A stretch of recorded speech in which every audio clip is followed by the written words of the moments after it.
We are Team Dimension with Carnegie Mellon's Entertainment Technology Center.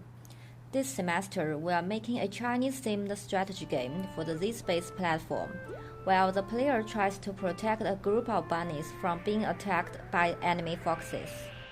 My role on the project is producer. I also the key contact of the project, so I talk to Z-Space, I talk to advisors. My role on the project is the designer and the level designer. So basically I set up all of our levels in Unity. I also help to maintain our creative vision for the project. My role on the team is the lead programmer. I'm mainly working on the stylus interaction in our game. The platform we are using is called Z-Space. The Z-Space, it's here. The device has a 3D semi-holographic display, a head tracking system, and a stylus.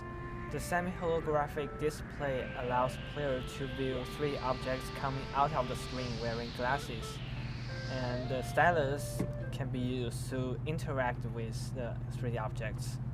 I'm programmer and technical artist of this team. One of the most important features that Z-Space provides us is the head tracking. So by wearing this glass here, this Z-Space can know where your head position actually is. So this gives you the possibility of looking around and 3D objects. Visual concept and sound designer. We discussed a lot of different themes, including 3D maze world, underwater world, and the floating island. We wanted something that would make the most use out of the Z-Space device. But we also thought that floating islands could be really interesting because if the islands are floating at different height, the player may need to move characters from one island to the next. I'm the 3D artist on the team. The most interesting part, I think, is the Chinese style buildings. We studied the roof and the body of the building a little bit. So we have chosen the background music, a lot of Chinese traditional instrument and the style.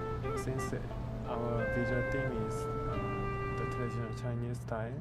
I'm a 3D artist on this project, and I've been working on modeling and animation.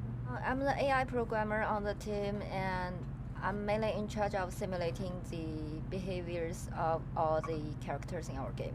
The players should protect the bunny from being eaten by the fox. It is really fun to make bunny animations because the bunnies are supposed to be silly. I think the most interesting part of the game is that we give the player a very specific goal of moving the bunnies into the safe zones, and we give the player feedback on whether or not they've accomplished this. And I think that this feedback is very satisfying for the player.